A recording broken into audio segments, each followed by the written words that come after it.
So the path of minimal energy, actually, it all started here at Technion with Ronnie, where at the time where I had been working a lot on active contours and found out looking for methods to find a global, to avoid local minima of the active contours. And I heard that Ronnie was working on finding minimal geodesics traced on a surface, and we found out together how to apply his method to active contours and finding a global minima for the active contour energy. So basically, the problem says like this. You given an image, like here vessels, where you're looking for gray structure, then given a starting point P1 and an end point P2, you're looking for a curve starting at P1, ending at P2, minimizing the energy of a feature potential, where in this case, the feature potential is a function of the gray level. So the output is this white curve, which is the minimal, the global minimum of this energy among all paths joining P1 and P2. So in case you consider a potential based on the gradient, so you go back to a classic active contour potential, then you find a contour of a region using this minimal path. So the nice thing, as I said, is that you are able to find the global minima of the energy. And let's recall quickly that it's based on two steps, where first step, you consider what is called minimal action at starting point P1, it is the minimal energy of among all curves starting at P1 and ending at a point P, where P can be any point in the image. So this defines a function on the image domain. And the nice thing is that this function, you can compute it as a solution of a partial differential equation. And when this is done, you can find minimal paths by making gradient descent on this minimal action. So UP is solution of the Eikonal equation, norm of gradient U equal P, with boundary condition U of P1 equals 0. And so in the simple case where P equal 1, you find distance function, Euclidean distance function. And where in general, U can be seen as a weighted distance function. And the minimal path according to this can be seen as a weighted geodesic path according to the weighted distance. So this geodesic path can be obtained by gradient descent, which means that you start from the point P2, which is the second endpoint, and make a gradient descent. You follow the lines according to minus gradient U.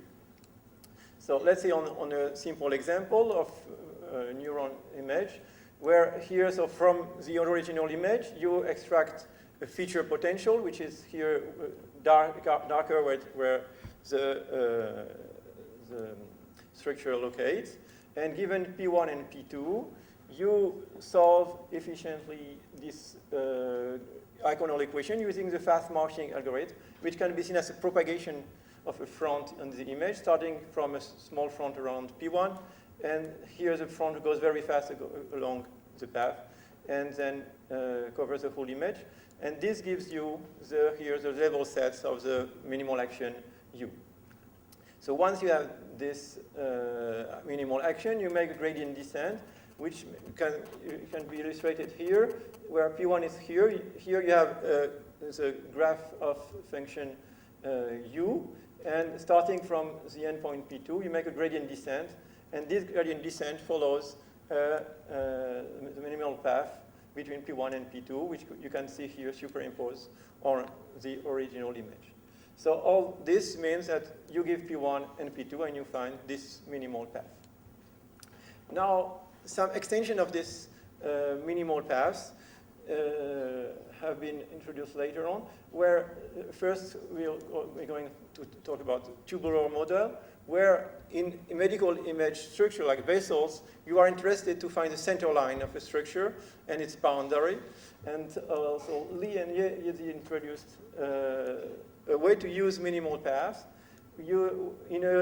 Adding an extra dimension to the domain, which means that instead of looking for a path in the XY domain, which is the domain of the image, you add one dimension here, R, which is the radius of your, around your curve, which means that what you are looking for is a center line, and at the same time, at each point, you're looking for a width, R, and so the curve here, a curve traced in this XYR domain, correspond to here a set of circles of center XY and radius R. So the union of these circles form the boundary of the structure, and the projection on the XY domain gives the center line. So if you devise a good potential according to this model, which means that you have to design a potential in XY and for different values of R, then you are able to, given two endpoints here, to find center lines that join these 2 points, and at the same time, the boundary of the vessel, which means at each point you have the width of the structure. So you can see here another example of this U-shaped structure, where the potential here, you see the potential has to be defined for different values of R. And here, this potential means that you're looking for a feature that is small, where it is likely that at a given point, and for this given R, you have a tubular structure centered at this point and of radius R. So you see that if you see, well, in the middle here, you see that for the good radius, you have a darker value here. And it allows you to find this minimal path. Given these 2 points, you find the minimal path, which is the center line plus the width. Now, if in case you initialize the 2 points here in the upper here, what happens is that you get to a shortcut in the image, which means that, in fact, we had a wonderful conference organized by Freddy last week, and on the road to the Dead Sea, I found out that these curves are called dangerous curves, and it is because when you're looking for the minimal path between these 2 points, instead of going here, staying along the low value of potential, but for a long time, it prefers to take a shortcut where you have a higher value of the cost of the potential, but for a shorter time. So in order to avoid this kind of problem, one solution is to follow the road and impose, not impose, but give a penalty if the curve is not in the good direction. And this leads to anisotropic minimal paths. Anisotropic minimal paths means that you add a dependence in the energy of the orientation of the curve. And so we propose to use a definition, an energy which depends on the location and orientation, which is based on a Riemannian metric, where H here is a symmetric definite positive matrix. And the nice thing about this kind of energy is that you can extend the previous approaches, which means that given a starting point P1, you can define the minimal action as before, as being the, for all points in the image domain, you can define it as the minimal energy among all paths starting at P1 and ending at P. Now, this time, UP satisfies an Eikonal equation which is a little more difficult, since it is norm of gradient U equal 1, but the norm according to this metric, which is this expression here, with boundary value UP1 of P1 equal 0. So once you solve this by some modified fast marching or other methods, then you can find a minimal path according to the anisotropic energy by doing gradient descent, but the gradient descent is modified by this matrix. So in fact, when H equal P square identity, you find back exactly the previous case of isotropic minimal path. So what it means is that in the general case, a symmetric definite positive matrix can be decomposed according to its eigenvectors and eigenvalues. So E1, E2, lambda 1, lambda 2. And assuming that lambda 1 is smaller than lambda 2, it means that locally the distance to a point is equal to that. And if you represent here the set, the unit ball according to this matrix, it will be an ellipse where its long axis corresponds to the smaller eigenvalue.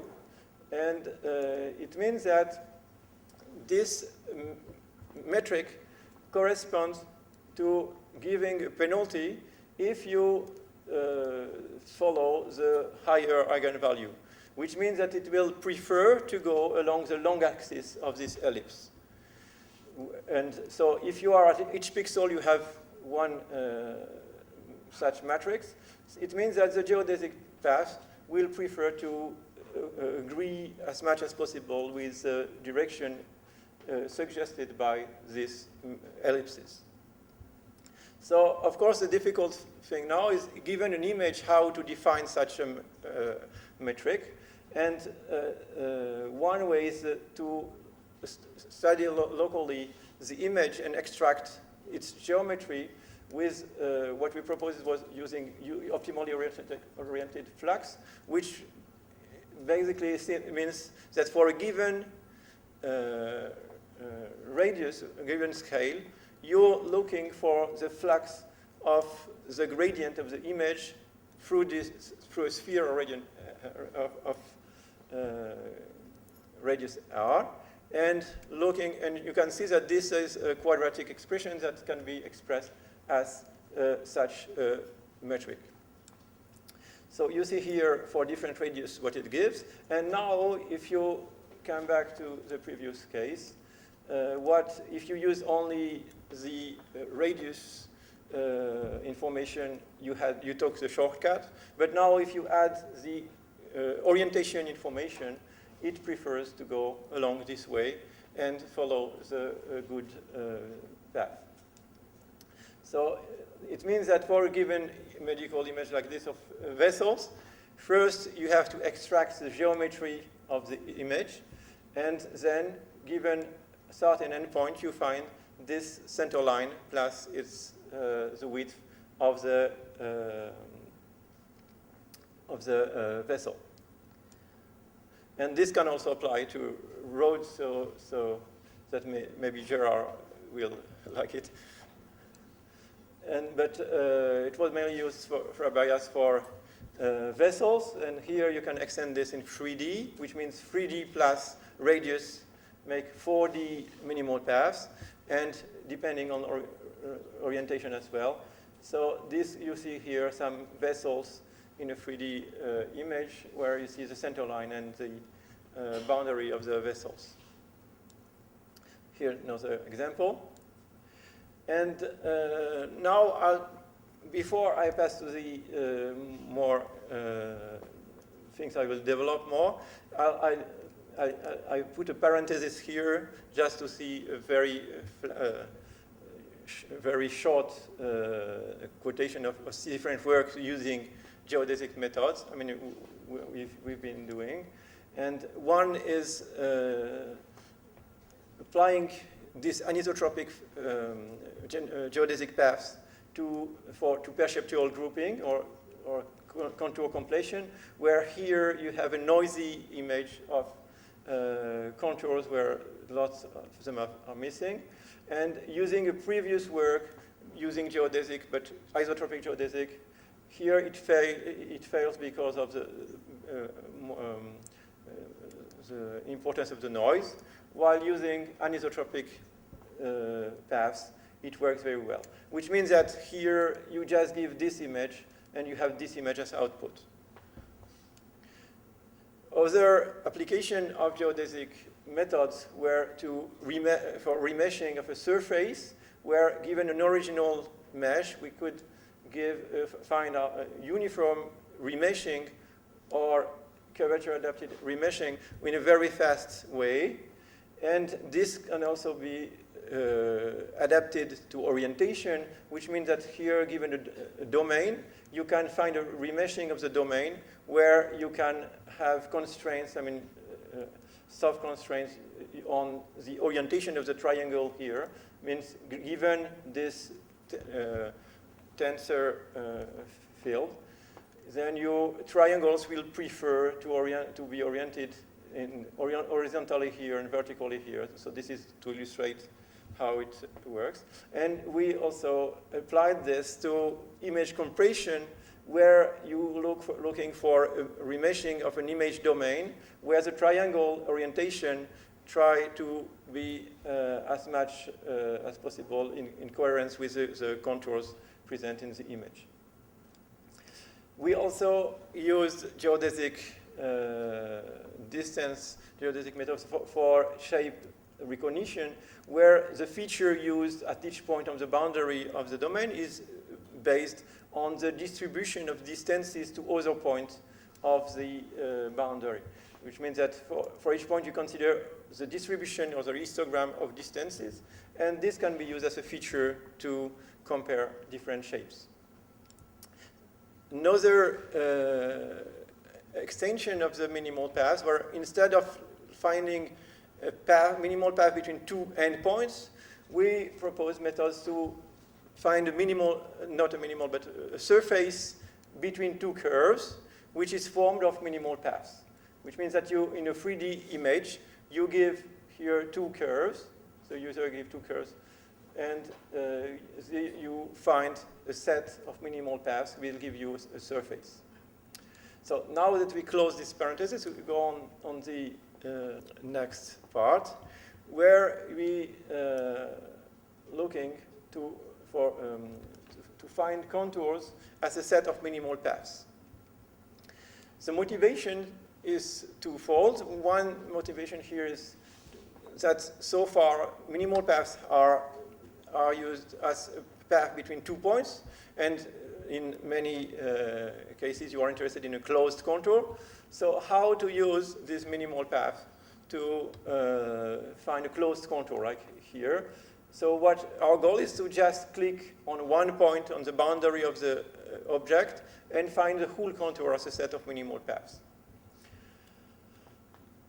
So the second motivation is here that in an object like this, which is another dangerous curve, if you give the two endpoints here, then it will prefer, the minimal path will prefer to take a shortcut here rather than taking the path you are interested in.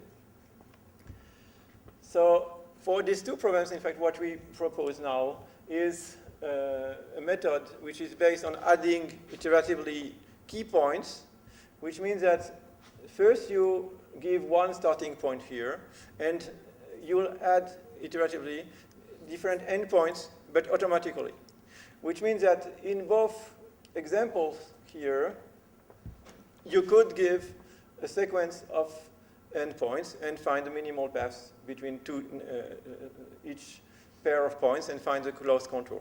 So what we wish here is having a completely automatic way of just giving one point and finding these auxiliary points, we call key points, afterwards. So same thing here. If you give auxiliary points on the object, then you'll be able to find the complete object. But we wish just to give this point and this point.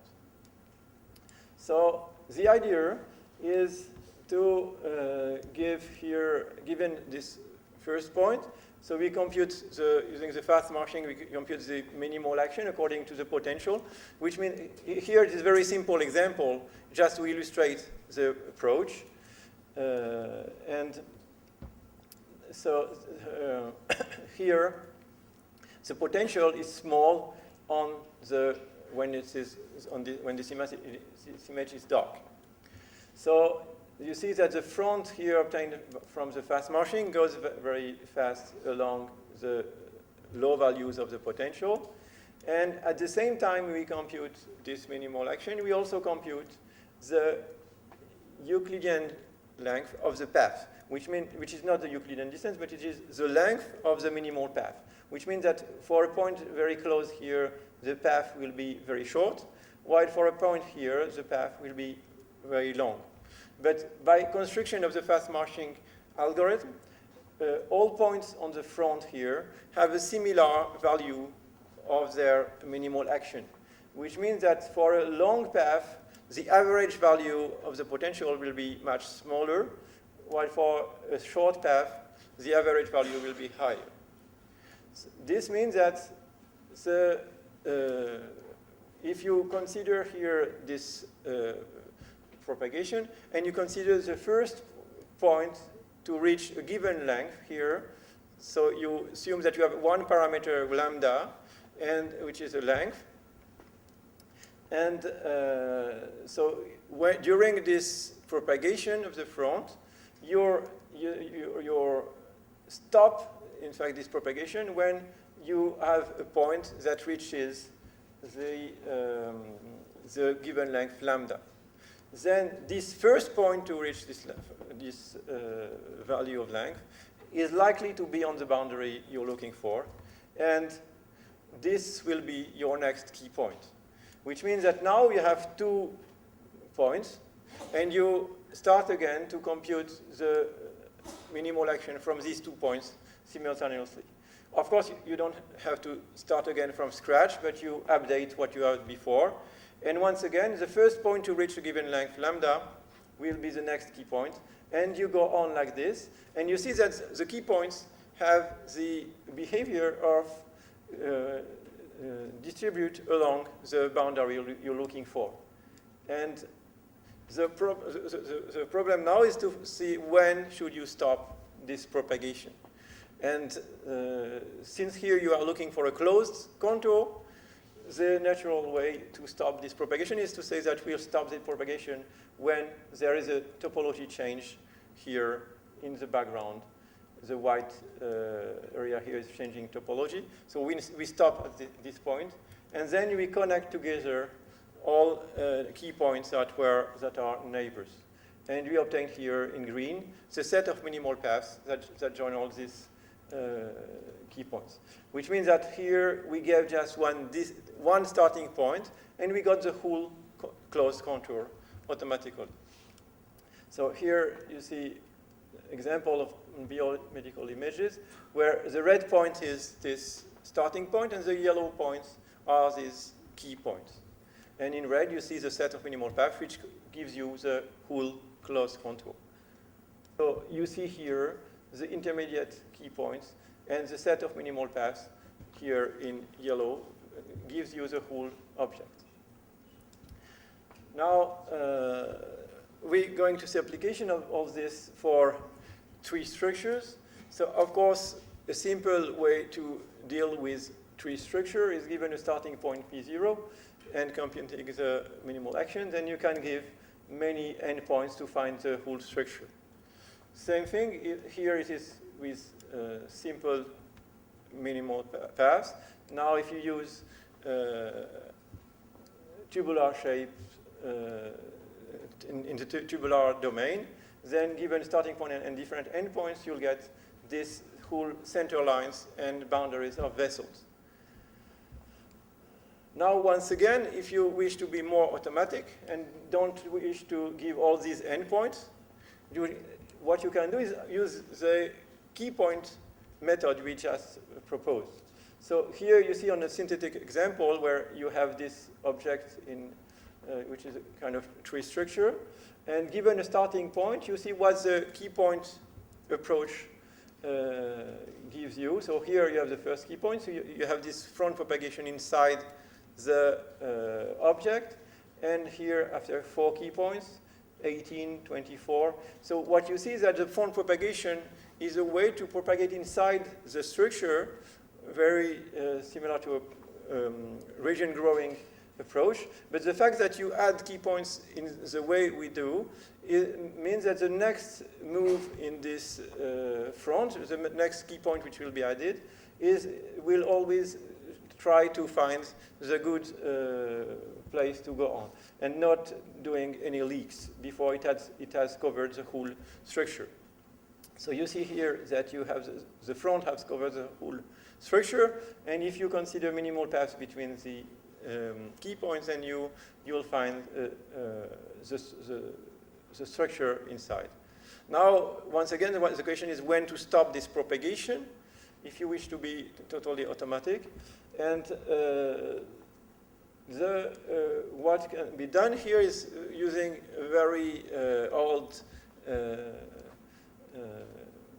criteria in computer vision, which is the Harris points, usually used for detecting corners.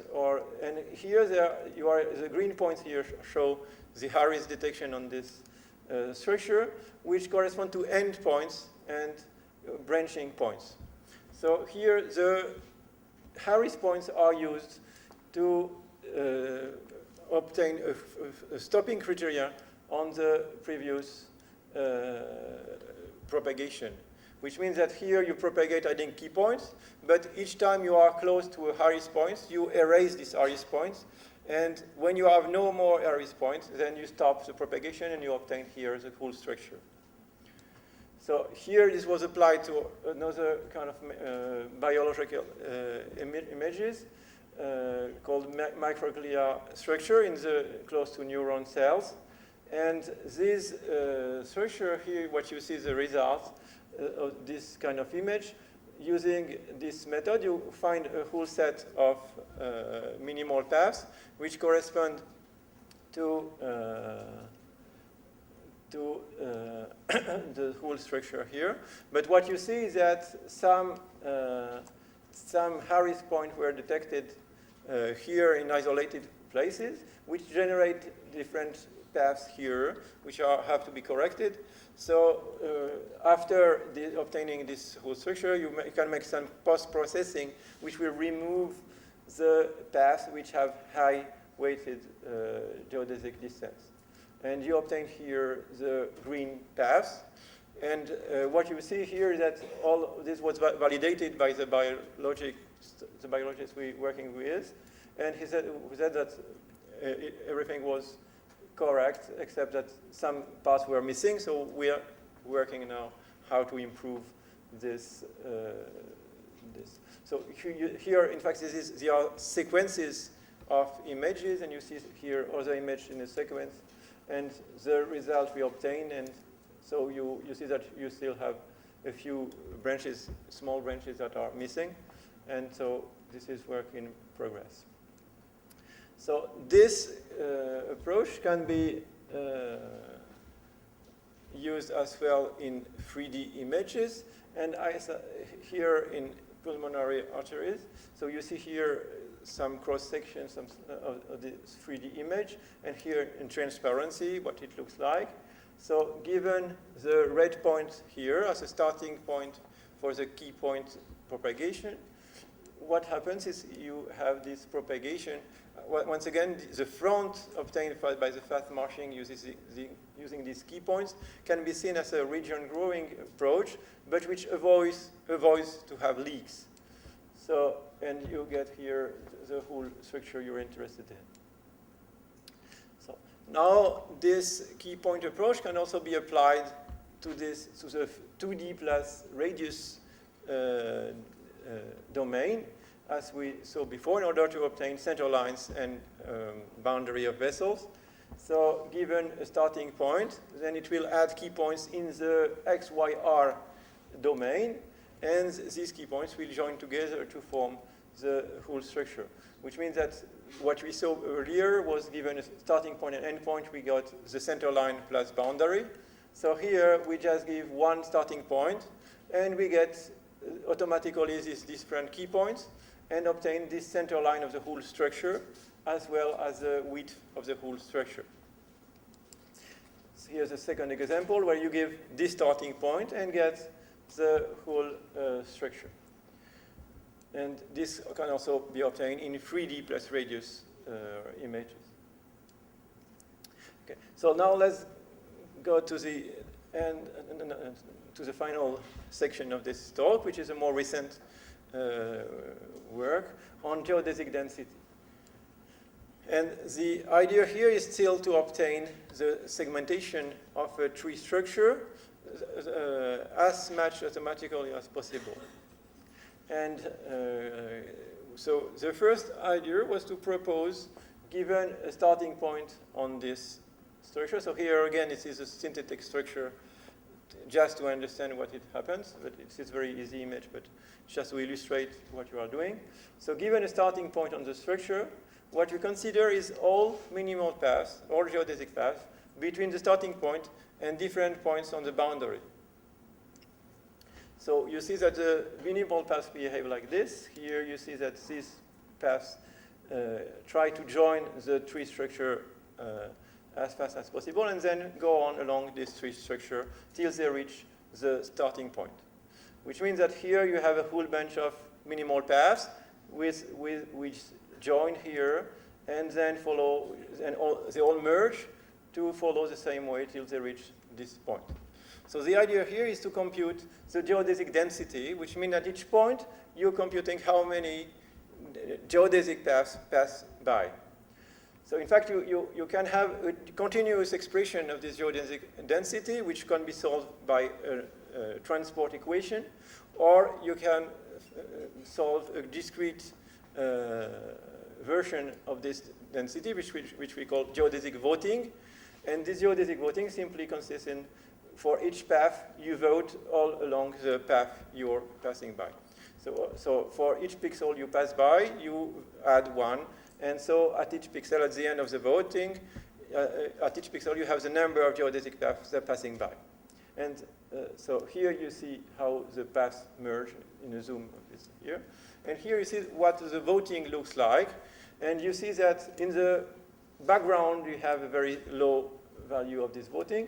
And here on the different branches you have higher and higher values, which means that all paths that are here go to this branch, and all paths that are here go to this branch. And then when the two branches merge, the voting of this branch and this branch add up. And you see that here, this vote and this vote add to a higher value of the vote.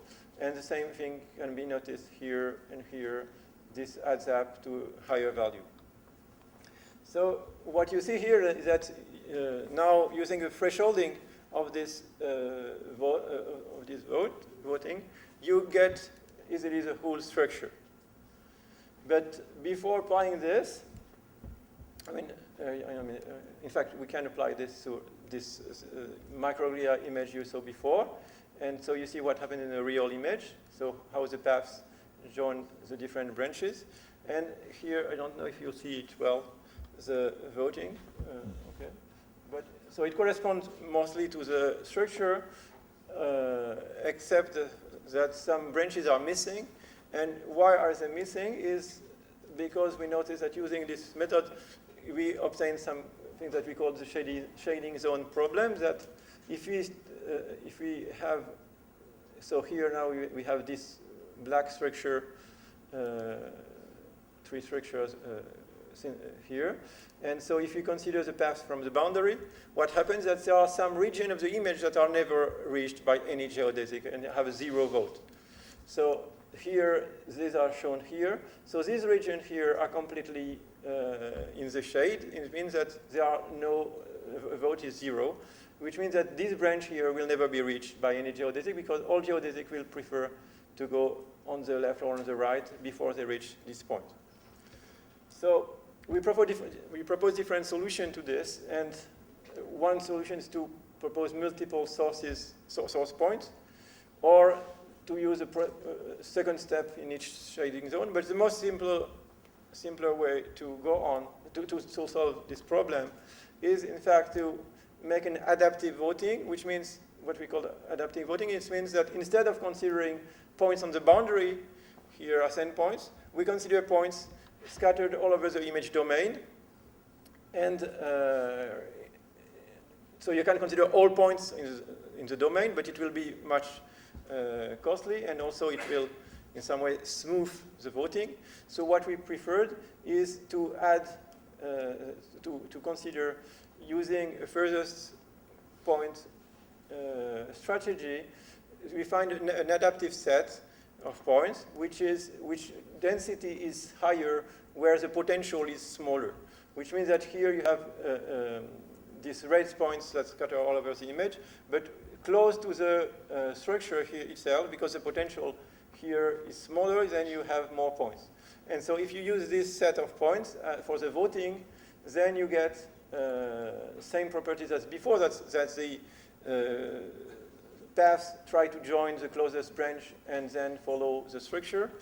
And at the same time, since you have points everywhere, you get now a voting that gives you the whole structure. So now, since you have this adapted voting, in fact, you have a very high contrast between the high votes and the background. And we can see that if you consider the different threshold values, you can see that you have a large range of threshold for which the error you make between the original and the result is almost the same.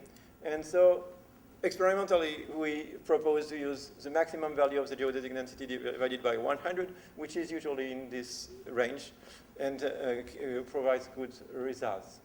So an interesting property of this voting is that it is not sensible to the source point, which means that here we gave the point here as a source point, where all the geodesic paths go.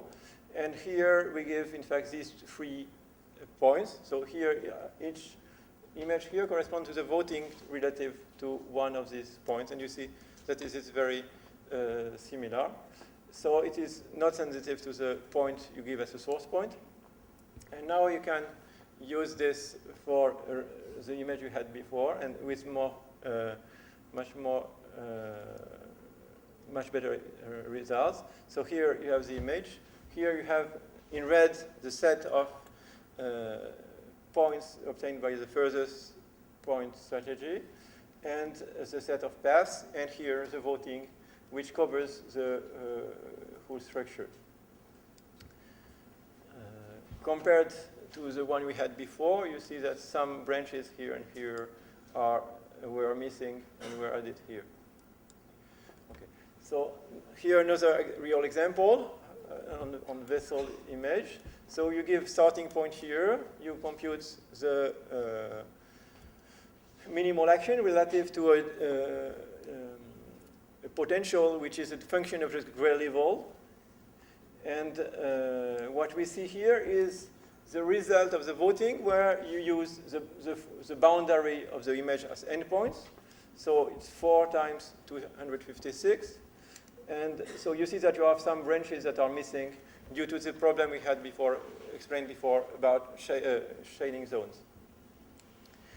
Here you see what happens if you take all possible points in the image, between 256 by 256.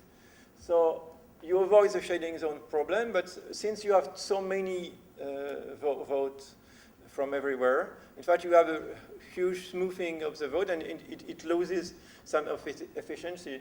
And when it's much more difficult to threshold this voting, and you get some branches that are still missing when they are shorter because of this, you took all points. So when you take the adaptive voting, which means the voting using the set of points distributed adaptively on the image, the red points here, you get this voting, and you see that you get the whole structure, including the branches that were missing before. And so this is with 1,000 endpoints, so the same number of points we had on the boundary. So we have here 3 methods we propose to get the complete structure in an image like this, whereas before, radiologists are interested in finding a center line in this structure. And so here it is not centered. It is just, we get the whole structure, but how to get the center line and the whole structure? So the first idea is, once again, to use the image domain x, y plus radius space, and applying this geodesic voting in this space. So we have to adapt a potential that corresponds to each value of x, y, and r. And using this, so this we saw before, and using this space, here voting in this space, we get here a starting point, and we get here the whole set of geodesics. So here it is 3D visualization of these 3D paths in 2D plus radius. So it's basically this is the 2D domain, and the 3D, the third dimension radius you can see in, by perspective, but not, I agree it's not so easy to see. But, and here you see the 3D voting, which means that at each point x, y, r in this domain, you accumulate the voting. And now, in order to get information from this voting, what you are interested in is a 2D image. So you have many ways to use this voting to find what you are interested in.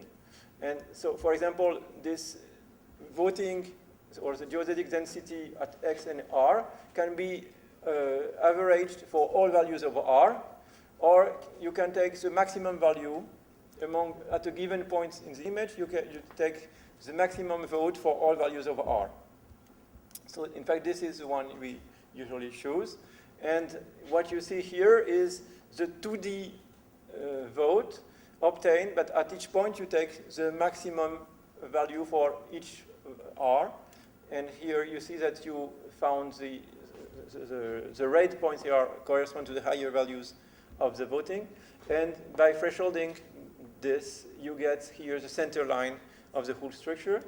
And for each point, you consider the value of r for which the maximum value was reached. And here we show the set of circles of radius r centered at each of these points. And so here you see that you have the center line as the boundary of the whole structure, which was obtained given just one starting point here. And we can imagine easily that in real application, you either, for the user, it is easy to give this point, or even we can find automatic ways of initializing this starting point. So what we see here is an image of the Drive database, which is a database of retinal images, which are rather difficult to segment. So in blue, you see the result of, which is given in this database, which is considered to be the ground truth. And here you see the geodesic voting result using the simple domain distance. And here it is using the domain plus radius, where you get the center line. So, so here you get, in fact, the whole region, which can be compared to the ground truth in the database. And we validated our approach on this database. A second way of using the voting is to use the voting result as an initial curve for a level set. And in fact, you can see that on this kind of images are very difficult. The classical level set would fail. Here you see a level set based on edges, or here based on region information, Chan-Vesey segmentation.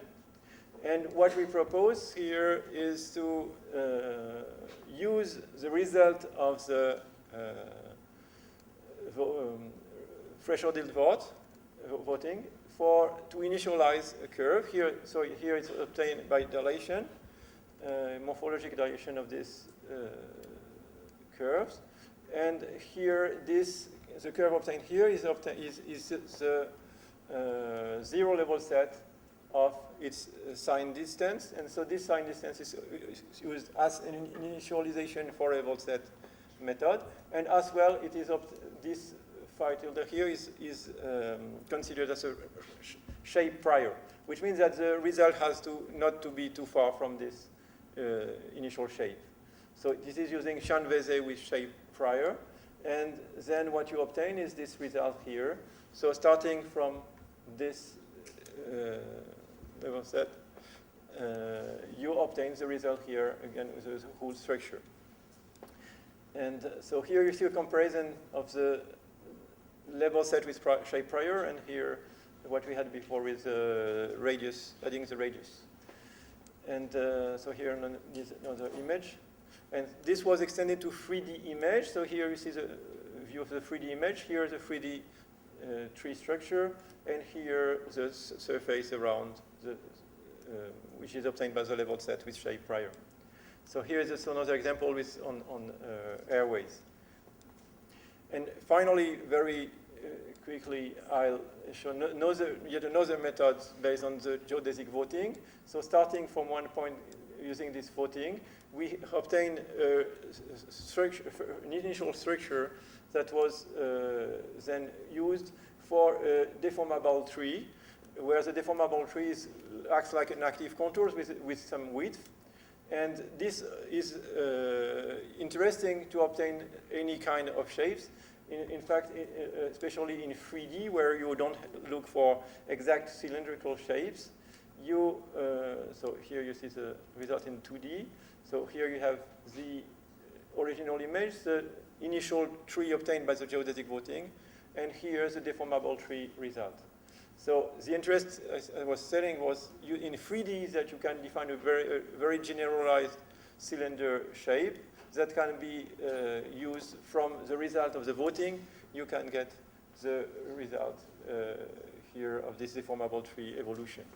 Just to conclude, this is work in progress, and in fact, I said it was starting the talk with Ronnie, and this is something that is still going on with Freddy. Since we have a common PhD student, Jose Alberto Iglesias Martinez, which is supervised by, in collaboration with Freddy here at Technion and with me in Paris. So as a conclusion, we propose different ways of using geodesic method for minimally interactive tools for vessels and vascular tree segmentation, where the user provides only one starting point and sometimes a second point or some other stopping parameter.